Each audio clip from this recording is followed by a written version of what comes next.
함께 봉독한 말씀을 통해서 하나님께서 저와 여러분에게 은혜 주시길 원합니다. 우리가 함께 읽은 이 누가복음 23장에는 이제 십자가와 관련돼서 네 사람의 인물이 등장을 합니다. 말하자면 네 사람이 십자가를 진 것이지요. 우리는 그가 누구인지를 알고 있습니다. 본문에 나와 있는 순서대로 보면 첫 번째는 구레네 사람 시몬입니다. 이 구레네라고 하는 이 시몬이라는 이름은 전형적인 유대의 이름입니다. 우리나라에도 흔한 이름이 있지 않습니까? 시몬이라는 이름은 성경에서 자주 만날 수 있는 전형적 유대적 이름입니다. 그런데 이 구레네라고 하는 것은 당시 유대인이 많이 살고 있었던 이 북아프리카의 지중해 연안의 한 성읍입니다. 지금의 트리폴리입니다. 그러니까 이제 디아스포라처럼 이렇게 흩어져 있는 이 유대인이 바로 이 구레네 시몬이었습니다. 아마 시몬이 이때 온 것은 유월절, 유대인에게 이 출애굽을 기념하는 유월절은 가장 큰 명절입니다. 그래서 여러분 아시겠지만은 사도행전에서 초대교회가 만들어질 때도 많은 전국에서 유대인들이 모여드는 전 세계에서 그때 보면 이 구레네라는 지역이 등장을 합니다. 사도행전 2장 10절이라든지 6장 9절에 보면 여러 지역 중에 구레네가 포함되어 있고 이 사도행전 6장 9절에 보면 구레네인의 회당 이런 말이 등장을 합니다. 그러니까 아마 이 시몬이 구레네에서부터 유월절을 지키게 왔던 것 같아요. 그리고 아마 숙소가 없어서 아마 예루살렘이 아니라 근교 지역에 숙소를 얻지 않았는가 그런 생각이 들어갑니다. 근데 이가 이렇게 왔다가 이제 로마 군인에게 붙잡히게 됩니다. 왜 붙잡히게 되냐면 예수님이 지셨던 십자가를 그에게 억지로 지게 했습니다. 예수님이 지시던 십자가를 구레네 시몬이 억지로 졌다고 하는 것은 아마도 예수님께서 상당히 십자가를 지실 수 없을 만큼 연약한 상태였던 것 같아요. 그러니까 이제 이 구레네 시몬은 자신이 생각지도 못하게 예수님 연약해 있는 예수님을 대신해서 십자가를 지고 골고다 언덕까지 가게 된 것이죠. 원래 이 십자가를 지는 것은 십자가에서 처형되는 사람이 해야 하는 것인데 말씀드린 것처럼 예수님이 얼마나 연약해 있으시면 이 십자가를 지실 수가 없어서 이 구레네 시몬이 대신 지게 됩니다. 그런데 마가복음 15장 21절에 보면 이 시몬을 이렇게 소개하고 있습니다. 알렉산더와 루포의 아버지 구레네 시몬. 하나님의 말씀은 정말 깊은 바다와 같은데요. 이 알렉산더 루포라는 이름이 보통 이름이 아닙니다. 왜 그런지 아십니까? 이 두 아들 중에 한 살인 루포는 로마서 16장 13절에 루포라는 이름으로 등장을 합니다. 다시 말하면 이 구레네 시몬이 예수님의 십자가를 처음에는 억지로 졌지만은 나중에 온 가족이 다 그리스도인이 되었다라는 것을 의미합니다. 실제로 기독교 전설에도 전해져는 소식에 하면 이 시몬 아버지인 시몬과 알렉산더 루포가 아주 주님을 잘 섬기는 믿음의 가문이 되었다라는 거예요. 그러니까 이게 참 놀라운 것이지요. 처음에는 연약한 예수님 때문에 그리고 로마 병정에 의해서 생각지도 않게 십자가를 졌지만은 그러나 그는 이 십자가를 지고 가면서 깊은 은혜를 받았던 것 같아요. 구레네 시몬이 십자가를 지었다라는 이 단어와 마가복음 8장 34절에 예수님이 말씀하신 단어가 똑같습니다. 예수님이 특별히 베드로와 제자들을 향해 이렇게 말씀하십니다. 이제 신앙 고백을 베드로가 잘했지 않습니까? 여러분 아시는 것처럼 내가 누구라고 하느냐, 사람들이 나를 누구라고 하느냐 그렇게 물으신 다음에 너희는 나를 누구라고 하느냐. 베드로가 정답을 말했습니다. 주는 그리스도시요 살아계신 하나님의 아들입니다. 너무나 대답을 잘했습니다. 그러나 예수님께서 이 신앙 고백을 들으시고 인자가 많은 고난을 받고 십자가 달려 죽을 것을 말씀하시니까 베드로의 고백이 그렇게 깊은 고백이 아니었다는 것을, 우리가 종종 하나님에 대한 신앙 고백을 너무 멋있게 하지만은 마음의 진실성도 깊은 깨달음도 없이 고백할 때가 많지 않습니까? 그래서 이 고백을, 이 예수님의 말씀을 듣고 베드로가 화들짝 놀라면서 절대로 그런 일이 있어서는 안 됩니다. 왜? 베드로는 떡고물에 관심이 많았던 사람이에요. 예수님이 왕이 되시면 나는 오른편에 너는 왼편에 그래야 되는데 생각지도 않게 주님이 고난을 당한다니까 절대로 받아들일 수가 없는 거예요. 절대로 그런 일이 일어나서 안 됩니다라고 주님을 비난했습니다. 그랬더니 주님께서 조금 전에 베드로에게 바요나 시몬아 내가 복이 있도다, 이를 알게 하는 이는 혈육이 아니로 바로 하나님이시다, 이렇게 칭찬했던 예수님께서 베드로를 향해 이렇게 말씀하십니다. 사단아 내 뒤로 물러가라, 너는 나를 넘어지게 하는 자로다. 그러면서 말씀하십니다. 누구든지 나를 따라오려거든 자기를 부인하고 자기 십자가를 지고 나를 따를 것이니라. 여기서 자기 십자가를 지고라는 이 말이 구레네 시몬이 십자가를 졌다는 말하고 같은 단어입니다. 누가복음 9장 23절에도 같은 얘기가 나오지 않습니까? 누구든 나를 따라오게든 자기를 부인하고 자기 십자가를 지고 나를 따를 것이니라. 여러분, 내 생각에 사로잡혀 있으면 절대로 주님을 제대로 섬길 수가 없어요. 진수가 지난 금요일에 저에게 목사님 좀 신앙에 뭔가 좀 체계를 위해서 교육이 필요합니다, 이렇게 얘기를 했습니다. 전 좋은 의미로 받아들입니다. 그런데 한편으로는 가만히 생각하면서 이런 생각이 들었어요. 그래서 우리는 성경을 열심히 공부해야 됩니다. 하나님 말씀보다 좋은 교과서는 없어요. 저는 많은 성경 교재들을 가르쳤거든요. 제가 내비게이터도 써봤고요, CC하는 텐스도 써봤고요, 교단에서 온 복음에서 한 신구약도 지도자 자격증을 가지고 여러 해 교인들을 가르쳤고요. 그러나 어떤 교재보다 성경이 진짜 교재입니다. 왜냐하면 교재들은 틀이 있기 때문에 담지 않은 것들이 많아요. 그래서 찾지를 못하면 체계적인 신앙이 되지만 편식을 하기가 쉬운 것입니다. 그래서 성경을 많이 읽으시고 제대로 공부하셔야 됩니다. 그리고 사실 우리에게는 예전이나 지금이나 성경을 교과서로 삼았던 위대한 신앙인들의 간증집이 있어요. 존 버년의 철로역정, 토마스 아킨퍼스의 그리스도를 본받아, 또 어거스틴의 고백록, 그리고 현대에서 존 스토트의 그리스도의 십자가, 마음만 먹으면 얼마나 좋은 책들이 많은지 모릅니다. 우리 검증되어진 기독교의 고전들이 있습니다. 우리 그런 걸 많이 보셔야 돼요. TV를 보시는 것보다 신앙의 위대한 고전들을 많이 보십시오. 그것은 성경을 생명처럼 사랑했던 사람들이 은혜 받은 걸 기록했기 때문에 성경과 함께 읽으시면 성경을 깊이 이해하는 데 도움이 됩니다. 어쨌든 여러분, 이 구레네 시몬은 유월절을 지키러 왔다가 생각지 못하게 로마 군인에게 붙잡혀서 억지로 십자가를 졌습니다. 그러나 주님의 일은 그래요. 억지로 시작했어도 순종을 하면 거기서 깊은 은혜가 있어요. 어떤 때는 주님이 주신 일을 감당하기가 싫을 때 있을지 모릅니다. 그러나 그 마음을 따라가면 신앙이 망가집니다.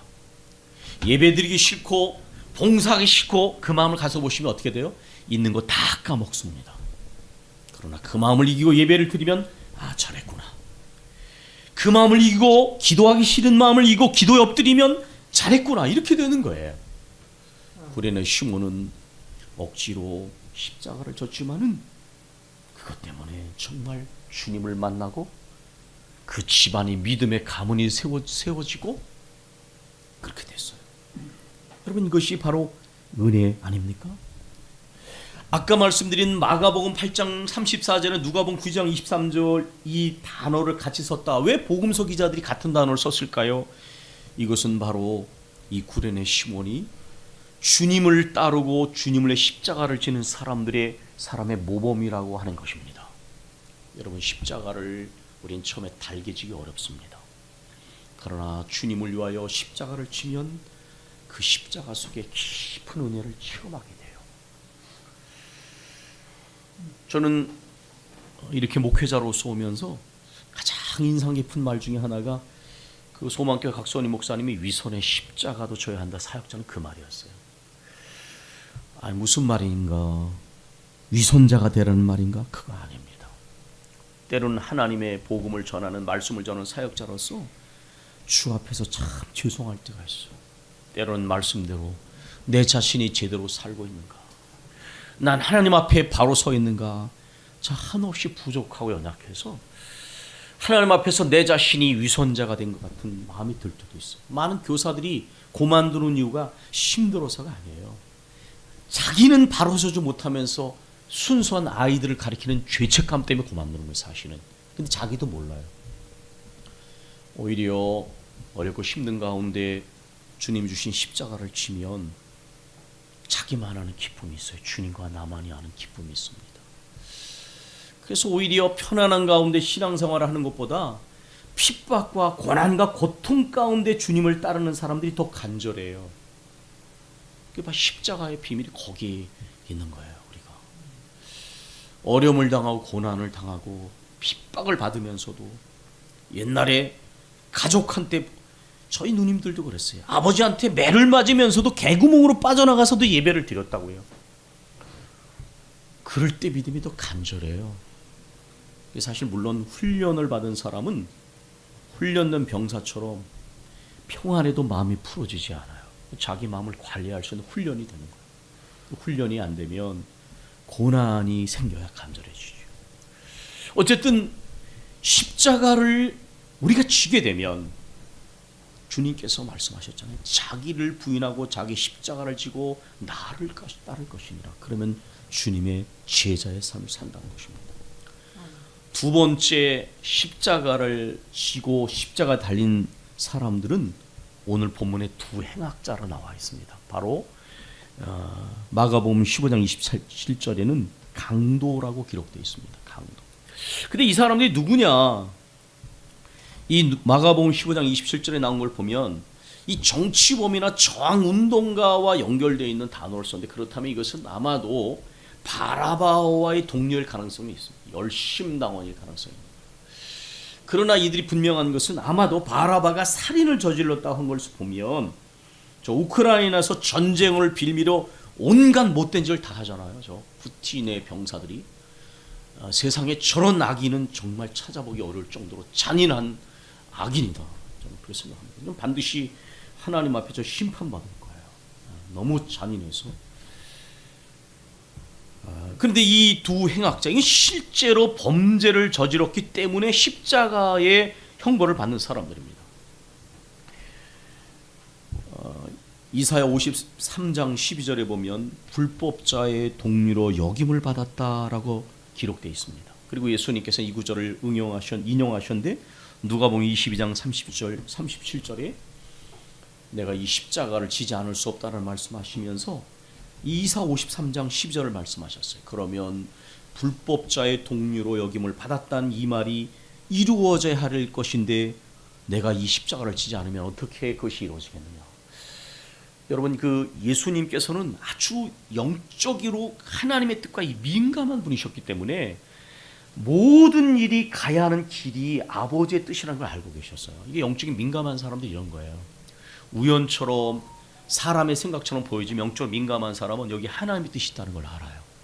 예를 들면 누군가 나를 비난하고 비방할 때도 하나님의 뜻이 있을 있다는 걸 생각하는 거예요.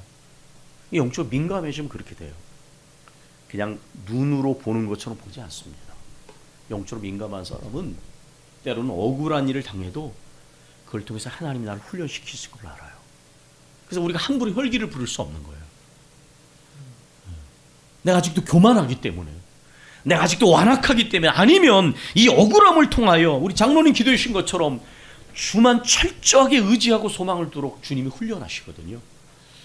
영적인 사람은 보는 눈이 달라야 돼요. 하나님이 나를 고치시고 나를 더 주님께 가까이 하게 하시도록 할 수 있기 때문에. 그런데 이 첫 번째 강도는 예수님을 비방했습니다. 네가 그리스도냐? 그러면 너와 우리를 한번 구원해봐, 이렇게 말했어요. 근데 이 첫 번째 강도의 입에서 나온 이 말은 불신앙에 갇혀 있는 사람들의 전형적인 생각이에요. 불신앙에 갇혀 있으니까 회개하지 않을 뿐만 아니라 회개할 수도 없어. 그러니까 이 사람들은 말을 비방을 하는 거예요. 뭐라 그러냐? 네가 메시아야? 그러면 너부터 한번 구원해봐라. 그리고 지금 우리 죽게 생긴 우리 한번 구원해봐, 이렇게 말하는 거예요. 이 비방하다라는 단어는 참남한 것을 말하다는데, 참남하다는 것은 분수에 어긋나는 걸 말합니다. 신성 모독입니다. 어떻게 생각하면 인간적으로는 주님의 자존심을 가장 건드리는 말이에요. 내가 메시아라고?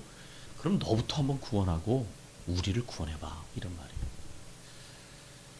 공통점이 있는데요, 관리들과 군인들의 입에서도 비슷한 말이 나왔습니다. 관리들이 말하기를 비웃어 이르되 저가 남은 구원하였으니 만일 하나님의 택하신 자면 자신도 구원할지어다. 그러니까 비아냥거리는 거예요. 내가 남을 구원하는 구원자라며, 그럼 이제는 이번에는 너를 구원해봐라, 이렇게 말합니다. 군인들은 희롱하면서 나와 신 포도주를 주며 이르되 내가 만일 유대인의 왕이면 내가 너를 구원하라, 이렇게 말했습니다. 눈이 가려워지게 되면 이렇게 됩니다. 예수님의 좌편 광도도 관리도 군인들도 이렇게 됐는데, 이들의 특징이 뭐냐? 하나님을 두려워하는 마음이 없습니다. 그리고 하나님의 역사를 보는 눈이 전혀 없어요. 영적으로 눈이 가려져 있기 때문에. 그런데 오른편 강도를 보십시오. 이런 말은 동료를 향해서 이렇게 말합니다. 내가 동일한 정죄를 받고서도 하나님을 두려워하지 않느냐? 이거는 이 사람의 마음에는 하나님을 두려워하는 마음이 있다는 거예요. 우리는 우리가 행한 일에 상당한 보응을 받는 것이니 이것이 당연하거니와. 이 사람은 자신의 죄를 뉘우치고 회개하는 마음이 있는 것입니다. 이 사람이 행한 것은 옳지 않은 것이 없도다. 예수님의 십자가 달려있지만은 그 가시투구를 쓰고 물과 피를 흘리는 그 예수님을 보면서 그 예수님의 얼굴 속에서 이분이 보통 사람이 아니라는 것을, 바로 정말 인간을, 자기 같은 죄인을 구원하시는 메시아라고 하는 것을 이는 깨달았다는 것입니다. 그래서 예수님을 향하여 이렇게 말하지 않습니까? 예수여, 당신의 나라에 임하실 때에 나를 기억해 주십시오. 이 사람 참 행복한 사람이에요. 생의 마지막에 이르러서 메시아신 예수님을 만났고 메시아인 줄 알아보는 영적인 눈이 열려진 거예요. 목회를 하다 보면 종종 이런 일들이 있어요. 평생을 주님하고 떠나 살다가 마지막 순간에 주님을 만나요. 근데 이게 이제 믿지 않는 사람 종종 우리 너무 영리해서 그럼 내 멋대로 살다가 죽는 순간에 믿으면 되지 않아요? 어떻게 영적으로 그런 말을 할 수가 있습니까? 그런 마음이 생길지 그런 기회가 주어질지 아무도 알지 못해요. 사람이 그렇게 간사하고 간교해져서는 안 됩니다. 주님 앞에서는 어린애 같은 마음을 가져야죠. 어린애 같은 마음. 이 사람은 복 있는 사람입니다. 예수님께서 그에게 말씀하십니다. 내가 진실로 내게 이르노니 오늘 내가 나와 함께 낙원에 있으리라. 두 번째는 강도들이었는데, 한 사람은 죽는 순간까지 하나님을 두려워하는 마음도 회개하는 마음도 없어서 그는 정말 지옥에 가는 사람이고, 한 사람은 죄를 지었으나 하나님을 두려워하면서 영적인 눈이 열려져서 메시아이신 예수 그리스도를 향하여 믿음의 고백을 하고 낙원에 들어간 사람입니다. 이것이 두 번째 십자가입니다. 세 번째 십자가는 바로 우리 주님이 지신 십자가입니다. 이 십자가형은 원래 베니게와 카르타고에서 사용하는 사형의 방법이었는데, 극심한 고통이 이틀 사흘 가기 때문에 아주 잔인한 사형틀이었습니다. 오늘날 여자분들이 목걸이에 거는 십자가 액세서리가 아닙니다.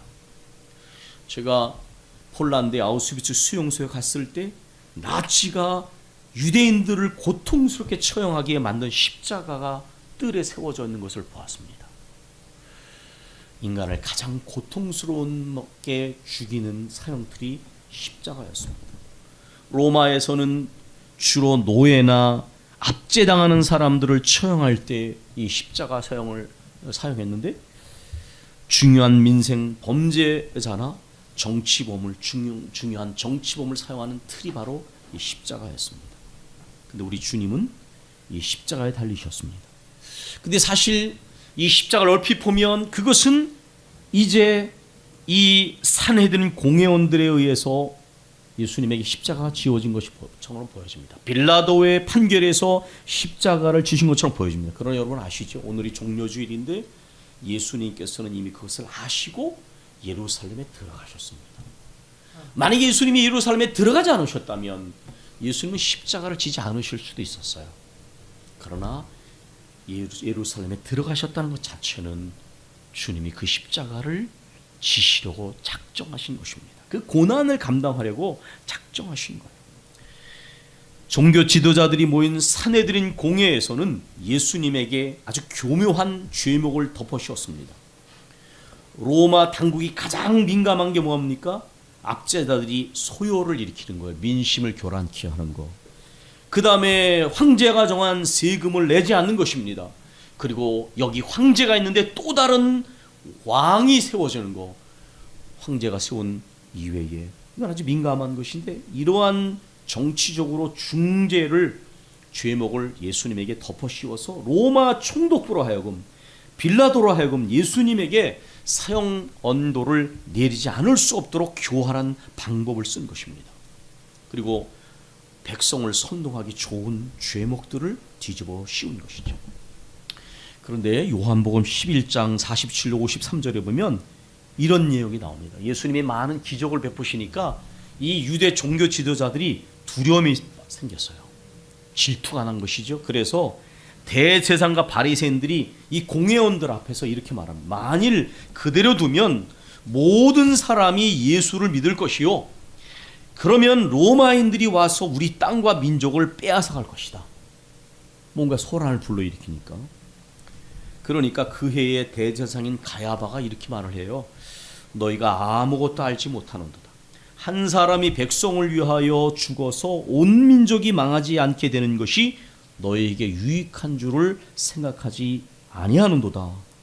근데 성경에 이 요한이 이렇게 해석을 했습니다. 이 말은 스스로 함이 아니라 그 해의 대제사장이므로 예수께서 그 민족을 위하시고 또 그 민족만 위하실 뿐만 아니라 흩어진 하나님의 자녀를 모아 하나가 되게 하기 위하여 죽으실 것을 미리 말합니다. 그러니까 이렇게 영적으로 눈이 가려진 사람도 때때로 하나님의 뜻을 보일 때가 있어요. 이거 믿지 않는 사람이 한 말이 주님의 소리 들려질 때가 있죠. 뭔 드문 일이지만은. 그래서 이날부터 그들이 이제 예수님을 죽이려고 모였습니다. 그러니까 여기서 원래 이 가야바의 의도는 뭐냐면 희생양을 삼은 거예요. 예수님을 희생양 삼아서 우리 민족이 보호받는 것이다. 그런데 놀라운 것은 프랑스의 블란소의 위대한 유명한 기독교 변증가가 있습니다. 영국의 C.S. 루이스와 톨킨과 도로시 세이어즈라고 하는 유명한 기독교 문학가들과 변증가가 있다면 프랑스에는 르네 지라르라고 하는 유명한 인물이 있습니다. 이 사람 철학자인데 아주 꼭 한번 접해볼 만한 희생양 이론으로 굉장히 유명한 사람이에요. 근데 이분이 이런 얘기를 했어요. 원래 인간의 역사 속에 희생양은 어떤 거였냐면 주로 이 가야바처럼 약자를 희생시켰어요. 여러분 왜 심청일 인당수에 던졌어요? 이 자기네들이 백길 편안하려고 돈 없는 가난한 그 봉사의 딸을 산 거 아닙니까? 또 요나를 왜 던졌습니까? 자기네들이 풍랑에서 건져라려고.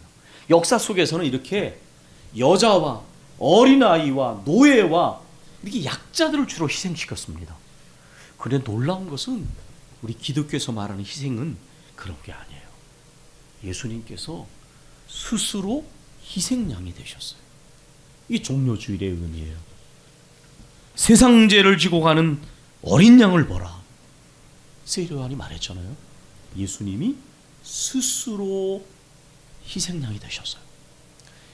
역사 속의 희생양은 자신들이 살기 위해서 누구를 죽이는 희생양이었어요. 그런데 기독교의 희생양은 스스로 살리기 위해서 스스로 희생양이 된 것이었어요. 그래서 르네 지라르는 그것 때문에 사실 예수를 믿게 됐어요. 이분이 원래 예수 믿는 분이 아니에요. 근데 문학을 강의하다 보니까 기독교의 희생양이 너무나 다른 거예요. 너무나 다른 거예요. 그러니까 이게 놀라운 것이죠. 저도 르네 지라르를 몇 권의 책을 읽으면서 C.S. 루이스와 함께 이렇게 연구를 했는데요. 정말 귀한 분들이에요. 귀한 분들이에요. 우리 기독교의 복음이 이 십자가의 이 희생양 되심이 얼마나 위대한 것인가를 아주 깊이 이해하고 복음을 변증하는 사람들입니다. 예수님께서 여인들을 향해 말씀하시잖아요. 나를 위하여 울지 말고 심판받을 너희와 너희 자녀들을 위하여 울어라. 이 산의 비유 이런 거 있잖아요. 여러분 피난처를 찾는 거 아닙니까? 이게 심판이 말 나를 지금 말씀하시는 거예요. 예수님께서는 자신을 십자가에 못 박고 조롱하는 이들 향해 말씀하시죠. 저들을 사하여 주옵소서. 저들은 저들이 하는 저들의 죄를 스스로 알지 못합니다. 이렇게 말씀하셨습니다. 이게 기도하셨습니다. 그리고 믿고 회개하는 오른편 강도를 향해 말씀하십니다. 내가 진실로 내게 이르노니 오늘 내가 나와 함께 낙원에 있으리라.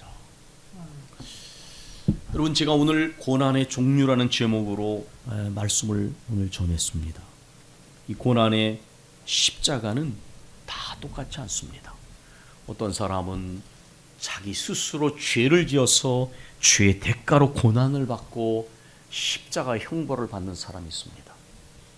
그러나 자신의 죄를 깨닫고 주님의 은혜를 믿고 겸손히 회개하는 사람에게는 주께서 주시는 구원이 있습니다. 그러나 더 깊은 경지는 무엇인가? 우리 주님처럼 하나님의 뜻을 이루기 위하여 내가 져야 할 십자가를 지고 주님의 뒤를 따라가는 것입니다. 구원을 이룰 뿐만 아니라 주님의 제자로서의 삶을 살아가는 것입니다. 제가 아까 처음에 말씀을 전하면서 진수 얘기를 했어요. 제가 금요일 날도 말씀을 전하면서 그런 말씀을 전했습니다.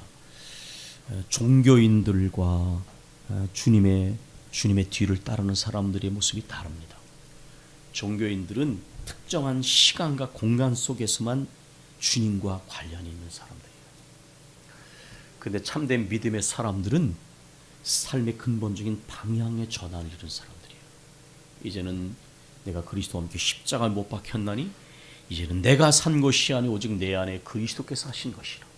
이제 내가 육체 가운데 사는 것은 나를 사랑하사 나를 위하여 자기 몸을 버리신 하나님의 아들을 믿는 믿음으로 사는 것이다.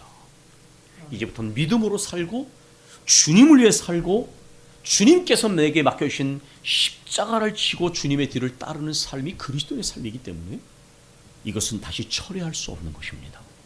근데 많은 그리스도인들이 헌금을 드리고 예배를 드리지만 그러나 여전히 자신을 위해 삽니다. 이것은 주님 안에서 이 십자가의 의미가 무엇인지를 이해하지 못하면 그렇게 되는 거예요. 여러분이 기억해야 됩니다. 우리가 우리를 위하여 십자가의 고난을 당하신 주님 안에서 우리의 죄를 회개하고 겸손히 믿음으로 그 은혜의 십자가를 바라보면 그것이 우리를 구원하는 십자가가 됩니다.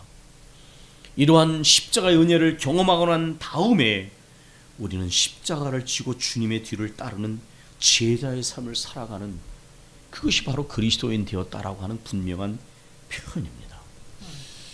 우리가 참으로 주님께서 말씀하셨던 것처럼 누구든지 나를 따라오려거든 자기를 부인하고 자기 십자가를 지고 나를 쫓을 것이니라. 내가 져야 할 십자가를 지고 주님의 뒤를 따르는 것이 그리스도님을 다시 한번 우리 마음에 고백하고 그렇게 나가길 소원합니다. 우리가 기도하겠습니다.